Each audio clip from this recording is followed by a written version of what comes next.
उजागर करने वाले विकास पुरुष भारत के प्रधानमंत्री माननीय श्री नरेंद्र मोदी जी से मैं आग्रह करती हूं कि आज के इस अत्यंत आनंद के तथा महत्वपूर्ण अवसर पर अपनी ओजस्वी वाणी तथा बहुमोल विचारों से हमें उपकृत करें।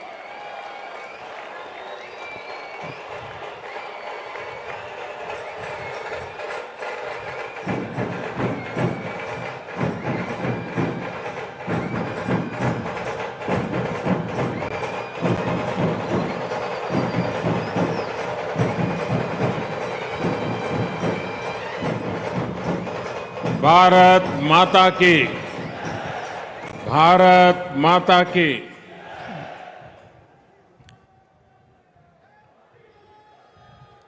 मुंबईतील माझ्या सर्व बंधू आणि भगिनींना माझा नमस्कार।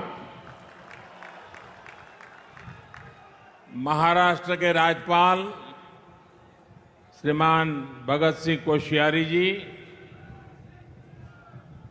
मुख्यमंत्री श्रीमान एकनाथ शिंदे जी, उप मुख्यमंत्री श्रीमान देवेंद्र फडणवीस जी, केंद्रीय मंत्रिमंडल के मेरे सहयोगीगण, विधानसभा स्पीकर श्री राहुल नार्वेकर जी, महाराष्ट्र सरकार के सभी अन्य मंत्रीगण, सांसद और विधायकगण और विशाल संख्या में पधारे आए हुए मेरे प्यारे भाई और बहनों, आज मुंबई के विकास से जुड़े 40,000 करोड़ रुपए के प्रोजेक्ट्स का लोकार्पण और शिलान्यास यहां हुआ है। मुंबई के लिए बेहद जरूरी मेट्रो हो, छत्रपति शिवाजी टर्मिनस के आधुनिकीकरण का काम हो, सड़कों में सुधार का बहुत बड़ा प्रोजेक्ट हो और बाला साहब ठाकरे जी के नाम से आपला दवाखाने की शुरुआत हो, ये मुंबई शहर को बेहतर बनाने में बड़ी भूमिका निभाने वाले हैं। थोड़ी देर पहले मुंबई के स्ट्रीट वेंडर्स को भी पीएम स्वनिधि योजना के तहत बैंक खातों में पैसा पहुंचा है। ऐसे सभी लाभार्थियों को और हर मुंबईकर को मैं बहुत बहुत बधाई देता हूं। भाई और बहनों, आजादी के बाद पहली बार आज भारत बड़े सपने देखने और उन सपनों को पूरा करने का साहस कर रहा है। वरना हमारे यहां तो पिछली सदी का एक लंबा कालखंड सिर्फ और सिर्फ गरीबी की चर्चा करना, दुनिया से मदद मांगना, जैसे तैसे गुजारा करने में ही बीत गया। ये भी आजाद भारत के इतिहास में पहली बार हो रहा है जब दुनिया को भी भारत के बड़े बड़े संकल्पों पर भरोसा है। इसलिए आजादी के अमृत काल में विकसित भारत के निर्माण की जितनी उत्सुकता भारतीयों को है, उतना ही आशावाद दुनिया में भी दिख रहा है। और अभी शिंदे जी दावोस का अपना अनुभव वर्णन कर रहे थे। ये सब जगह पे यही अनुभव आ रहा है। भारत को लेकर दुनिया में इतनी पॉजिटिविटी इसलिए है क्योंकि आज सबको लगता है कि भारत अपने सामर्थ्य का बहुत ही उत्तम तरीके से सदुपयोग कर रहा है। आज हर किसी को लग रहा है कि भारत वो कर रहा है जो तेज विकास के लिए, समृद्धि के लिए बहुत आवश्यक है। आज भारत अभूतपूर्व आत्मविश्वास से भरा हुआ है। छत्रपति शिवाजी महाराज की प्रेरणा से स्वराज और सुराज की भावना आज के हिंदुस्तान में डबल इंजन सरकार में प्रबल रूप से प्रकट होती है। भाई और बहनों, हमने वो समय देखा है जब गरीब के कल्याण के पैसे घोटालों की भेंट चढ़ जाते थे। टैक्स पेयर से मिले टैक्स को लेकर संवेदनशीलता का नामो निशान नहीं था। इसका नुकसान करोड़ों करोड़ों देशवासियों को उठाना पड़ा। बीते 8 वर्षों में हमने इस अप्रोच को बदला है। आज भारत फ्यूचरिस्टिक सोच और मॉडर्न अप्रोच के साथ अपने फिजिकल और सोशल इंफ्रास्ट्रक्चर पर खर्च कर रहा है।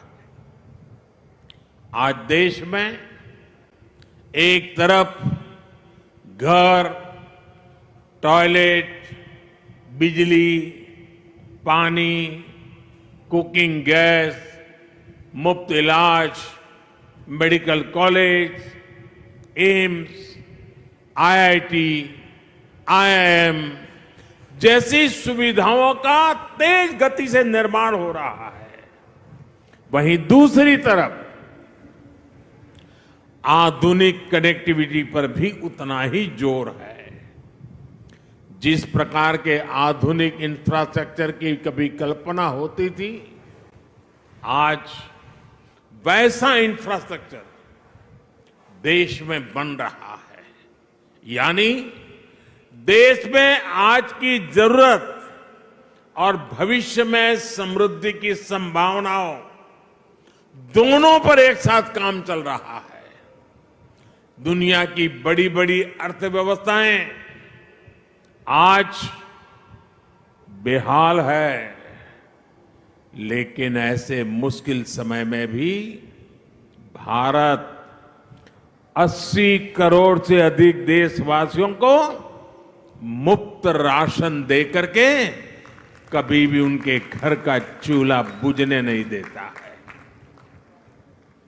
ऐसे माहौल में भी भारत इंफ्रास्ट्रक्चर के निर्माण पर अभूतपूर्व निवेश कर रहा है। ये आज के भारत की प्रतिबद्धता को दिखाता है। विकसित भारत के हमारे संकल्प का प्रतिबिंब है। भाइयों और बहनों, विकसित भारत के निर्माण में हमारे शहरों की भूमिका सबसे अहम है। इसमें भी अगर हम महाराष्ट्र की बात करें तो आने वाले 25 वर्षों में राज्य के अनेक शहर भारत की ग्रोथ को गति देने वाले हैं। इसलिए मुंबई को भविष्य के लिए भी तैयार करना ये डबल इंजन सरकार की प्राथमिकता है। हमारी ये प्रतिबद्धता मुंबई में मेट्रो नेटवर्क के विस्तार में भी दिखती है। 2014 तक मुंबई में सिर्फ 10-11 किलोमीटर तक मेट्रो चलती थी। जैसे ही आपने डबल इंजन सरकार बनाई, वैसे ही इसका तेजी से विस्तार हुआ है। कुछ समय के लिए काम धीमा जरूर हुआ, लेकिन शिंदे जी और देवेंद्र जी की जोड़ी के आते ही अब फिर तेजी से काम होने लगा है। मुंबई में 300 किलोमीटर के मेट्रो वर्क की तरफ हम तेज गति से आगे बढ़ रहे हैं। साथियों, आज देश भर में रेलवे को आधुनिक बनाने के लिए मिशन मोड पर काम चल रहा है। मुंबई लोकल और महाराष्ट्र की रेल कनेक्टिविटी को भी इससे फायदा हो रहा है। डबल इंजन सरकार सामान्य मानवी को भी वही आधुनिक सुविधा, वही साफ सफाई, उसी तेज रफ्तार का अनुभव देना चाहती है जो कभी साधन संपन्न लोगों को ही मिलती थी। इसलिए आज रेलवे स्टेशनों को भी एयरपोर्ट की तरह ही विकसित किया जा रहा है। अब देश के सबसे पुराने रेलवे स्टेशनों में से एक छत्रपति शिवाजी महाराज टर्मिनस का भी कायाकल्प होने जा रहा है। हमारी ये धरोहर अब 21वीं सदी के भारत की शान के रूप में भी विकसित होने जा रहा है। यहां लोकल और लंबी दूरी की ट्रेनों के लिए अलग अलग सुविधाएं बनेगी।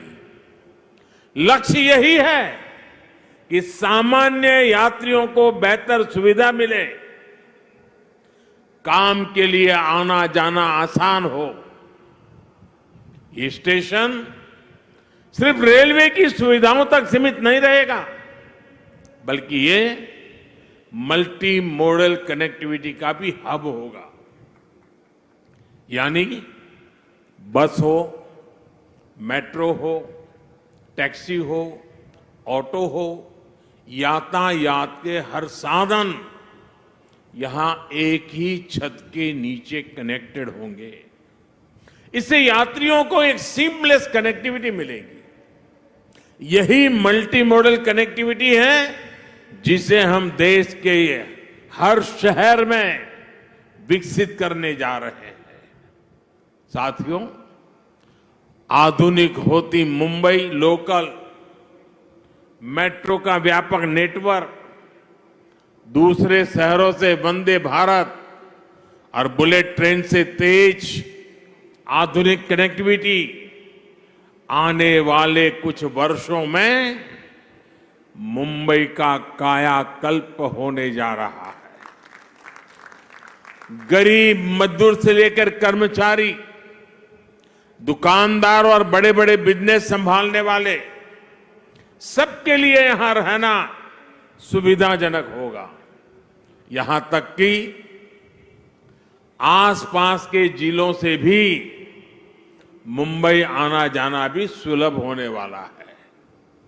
कोस्टल रोड हो, इंदू मिल स्मारक हो, नवी मुंबई का एयरपोर्ट हो, ट्रांस हार्बर लिंक हो, ऐसे अनेक प्रोजेक्ट्स मुंबई को नई ताकत दे रहे हैं।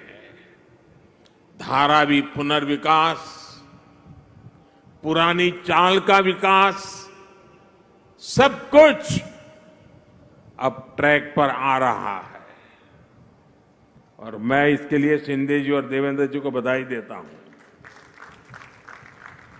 मुंबई की सड़कों को सुधारने के लिए भी आज बहुत बड़े स्तर पर जो काम शुरू हुआ है, ये भी डबल इंजन सरकार की प्रतिबद्धता को दिखाता है। भाइयों और बहनों, आज हम देश के शहरों के कंप्लीट ट्रांसफॉर्मेशन पर काम कर रहे हैं। प्रदूषण से लेकर स्वच्छता तक शहरों की हर समस्या का समाधान ढूंढा जा रहा है। इसलिए हम इलेक्ट्रिक मोबिलिटी पर इतना बल दे रहे हैं, इसके लिए इंफ्रास्ट्रक्चर तैयार कर रहे हैं। बायोफ्यूल आधारित ट्रांसपोर्ट सिस्टम हम तेजी से लाना चाहते हैं। हाइड्रोजन फ्यूल से जुड़े ट्रांसपोर्ट सिस्टम के लिए भी देश में मिशन मोड पर काम चल रहा है। यही नहीं, हमारे शहरों में कूड़े की, वेस्ट की जो समस्या है, उसे भी हम नई टेक्नोलॉजी से दूर करने के लिए एक के बाद एक कदम उठा रहे हैं। वेस्ट टू वेल्थ का बहुत बड़ा अभियान देश में चल रहा है। नदियों में गंदा पानी ना मिले, इसके लिए वाटर ट्रीटमेंट प्लांट लगाए जा रहे हैं। साथियों, शहरों के विकास के लिए देश के पास सामर्थ्य की और राजनीति की इच्छा शक्ति की किसी भी चीज की कमी नहीं है। लेकिन हमें एक बात और समझनी होगी।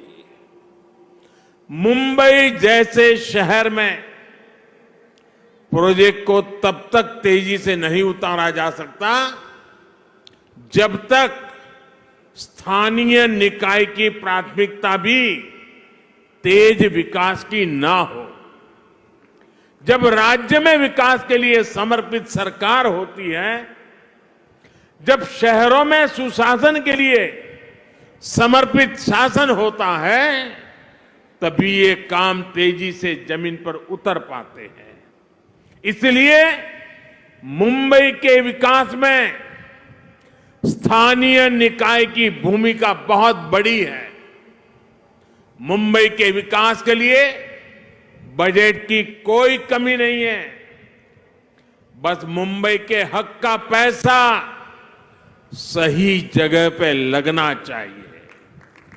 अगर वो भ्रष्टाचार में लगेगा, पैसा बैंकों की तिजोरी में बंद पड़ा रहेगा, विकास के काम को रोकने की प्रवृत्ति होगी, तो फिर मुंबई का भविष्य उज्जवल कैसे होगा? मुंबई के लोग, यहां के सामान्य जन परेशानियां झेलते रहे, ये शहर विकास के लिए तरसता रहे। ये स्थिति 21वीं सदी के भारत में कभी भी स्वीकार्य नहीं हो सकती है और शिवाजी महाराज के महाराष्ट्र में तो कभी नहीं हो सकती है। मैं मुंबई के लोगों की हर परेशानी को समझते हुए बहुत बड़ी जिम्मेवारी के साथ इस बात को रख रहा हूं। भाजपा की सरकार हो, एनडीए की सरकार हो, कभी विकास के आगे राजनीति को नहीं आने देती। विकास हमारे लिए सबसे बड़ी प्राथमिकता है। अपने राजनीतिक स्वार्थ की सिद्धि के लिए भाजपा और एनडीए की सरकारें कभी विकास के कार्यों पर ब्रेक नहीं लगाती। लेकिन हमने पहले के समय मुंबई में ऐसा होते बार बार देखा है। पीएम स्वनिधि योजना भी इसका एक उदाहरण है। हमारे शहरों में रेहड़ी वाले, पटरी वाले, ठेले वाले, ये काम करने वाले साथी जो शहर की अर्थव्यवस्था का अहम हिस्सा है, उनके लिए हमने पहली बार योजना चलाई। हमने इन छोटे व्यापारियों के लिए बैंकों से सस्ता और बिना गारंटी का ऋण निश्चित किया। देश भर में लगभग 35 लाख रेहड़ी पटरी वालों को इसका लाभ मिल चुका है। इसके तहत महाराष्ट्र में भी 5 लाख साथियों को ऋण स्वीकृत हो चुके हैं। आज भी 1 लाख से अधिक साथियों के बैंक खाते में सीधे पैसे जमा हो गए हैं। ये काम बहुत पहले होना चाहिए था, लेकिन बीच के कुछ समय में डबल इंजन की सरकार ना होने के कारण हर काम में अड़ंगे डाले गए, रुकावटें पैदा की गई, जिसका नुकसान इन सभी लाभार्थियों को उठाना पड़ा। ऐसा फिर ना हो, इसलिए जरूरी है कि दिल्ली से लेकर महाराष्ट्र और मुंबई तक सबका प्रयास लगे, बेहतर तालमेल वाली व्यवस्था बने। साथियों, हमें याद रखना है कि स्वनिधि योजना सिर्फ लोन देने की योजना भर नहीं है, बल्कि ये रेहड़ी पटरी और ठेले वाले हमारे साथियों का आर्थिक सामर्थ्य बढ़ाने का अभियान है। ये स्वनिधि स्वाभिमान की जड़ी बूटी है। मुझे बताया गया है कि स्वनिधि के लाभार्थियों को डिजिटल लेन देन की ट्रेनिंग के लिए मुंबई में 325 कैंप लगाए गए, जिसके चलते हमारे रेहड़ी पटरी वाले हजारों साथी डिजिटल लेन देन शुरू कर चुके हैं। ये सुनकर अनेक लोग चौंक जाएंगे कि इतने कम समय में देश भर में स्वनिधि योजना के लाभार्थियों ने करीब 50,000 करोड़ रुपए का डिजिटल ट्रांजैक्शन किया है। जिनको हम अनपढ़ मानते हैं, जिनको हम लोग किसी भी भाषा में अपमानित करते रहते हैं, उन मेरे छोटे छोटे साथियों ने जो आज मेरे सामने बैठे हैं, ये रेहड़ी पटरी वालों ने ऑनलाइन मोबाइल से 50,000 करोड़ रुपए का काम किया है। और उनका ये पराक्रम, उनका परिवर्तन का ये मार्ग निराशावादियों के लिए बहुत बड़ा जवाब है, जो कहते थे कि रेहड़ी ठेले पर डिजिटल पेमेंट कैसे होगी। डिजिटल इंडिया की सफलता इस बात का उदाहरण है कि जब सबका प्रयास लगता है तो असंभव कुछ भी नहीं होता है। सबका प्रयास की इसी भावना से हम मिलकर मुंबई को विकास की नई ऊंचाई पर ले जाएंगे। और मैं मेरे रेहड़ी पटरी वाले भाइयों से मैं कहना चाहता हूं, आप मेरे साथ चलिए। आप 10 कदम चलेंगे तो मैं 11 कदम चलूंगा आपके लिए।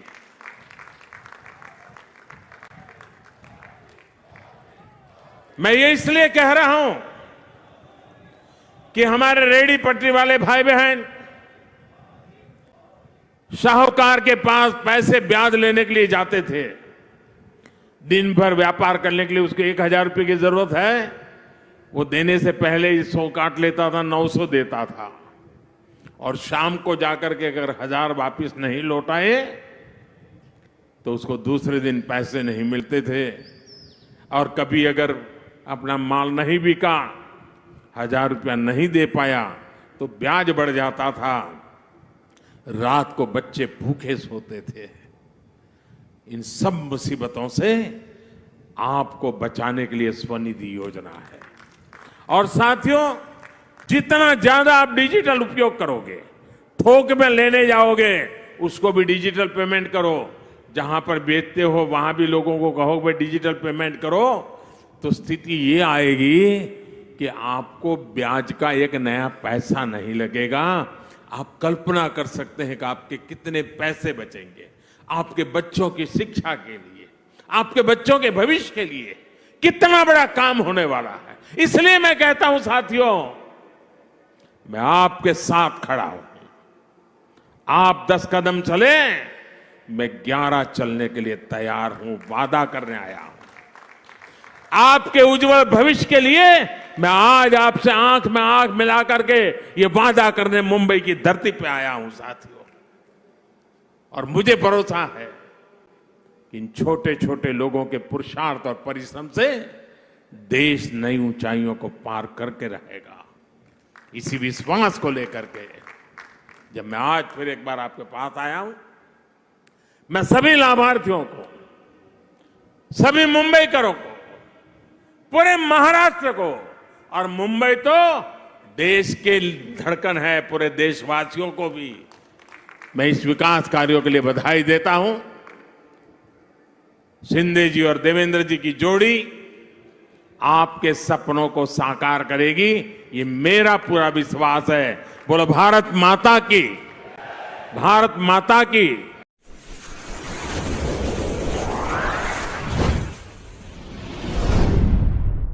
वीर महाराष्ट्र न्यूज चॅनलला लाईक आणि सबस्क्राईब करा।